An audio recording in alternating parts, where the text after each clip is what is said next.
I don't want to say I was a gay child, but I face-tuned my sonogram. Well, here we are again, and sober. Fuck. I'm Reuben, Kaye. I'm an actress, a model, and an unbeatable argument for retroactive birth control. I'm a queer artist, an example of non-toxic masculinity, and all of Vanessa Redgrave's forgotten dialogue in The Inheritance. A singer, a communicator, and the original voice of Die With Dignity Elmo. I can't believe they recast me in that. They said they were going in a new direction. I'm Monks the Scream if it went home first on Drag Race. I'm a mover, a shaker, and a load-bearing pillar of Australian culture. Load-bearing means exactly what you think it does.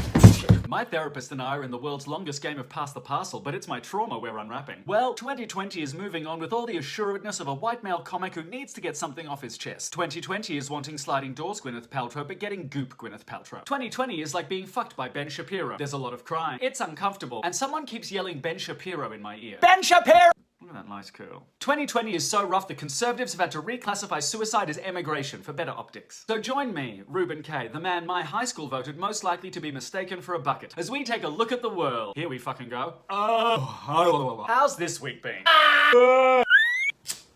My God, it's been busy. In between trying to find out if the dad from American Murder, The Family Next Door has an OnlyFans and trying not to cry, I'm exhausted. I can't cry. I can't spare the moisture. Let's start with the good.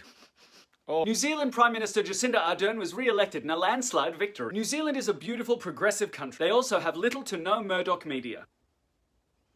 Victoria came out of an 11-week lockdown after posting 2 days of 0 new cases and 0 deaths. For freedom! For freedom! In the words of Cher, Sonny, watch out for the... Let's turn back time! 3 months ago, at the end of July, Paris, Victoria, and the UK all had similar daily case numbers of around 700. Let's see how they're doing now. No. Victoria has 0 new cases and 0 deaths today. Yay! London has 20,890 new cases. Oh God, I remember his name. Paris has 26,768.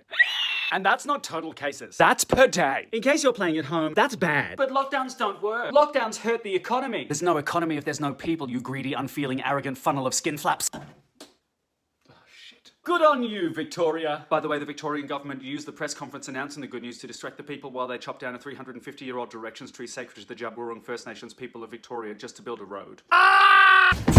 In the US, conservative hand puppet Amy Coney Barrett has been shoved into the Supreme Court with all the grace and speed of a drunk college frat boy trying to fuck a bucket of mincemeat on a dare. If Trump disputes the election result. When, not if. It'll go to the Supreme Court, which Trump has just stuffed full of conservatives like a Thanksgiving turkey full of shame. I identify with that turkey. Also, Mitch McConnell just adjourned the Senate until after November 9th, which means no coronavirus support for the most needy until after the election. I didn't know you could hold a country hostage, but you do you. And in the UK, Tories did what Tories do best. Denied food vouchers to 600,000 of the country's poorest children. Voted to prevent child refugees being reunited with their families. Openly funneled taxpayers' money into the pockets of their mates in the ongoing fake PPE scandal. So now I'm turning to the only thing that's never let me down. Wine! Much like most of the men I have sex with, this cork just won't come out. This wine is hard, unforgiving, and bitter, and yet I keep putting it in my mouth. Why stop the habit of a lifetime? Now, I may be the Guinness World Record holder for world's longest stroke, but I'm still a person. A person with real emotions. How many bullets in this gun, Chino? So tonight, I raise my glass to all of you. No matter who you are, no matter where you are, no matter what you are. We are all survivors now. And some of us, sadly, are still fighting to survive. God, that's depressing. There's no coming back from that. Cheers! Can someone else press flush? I'm tired.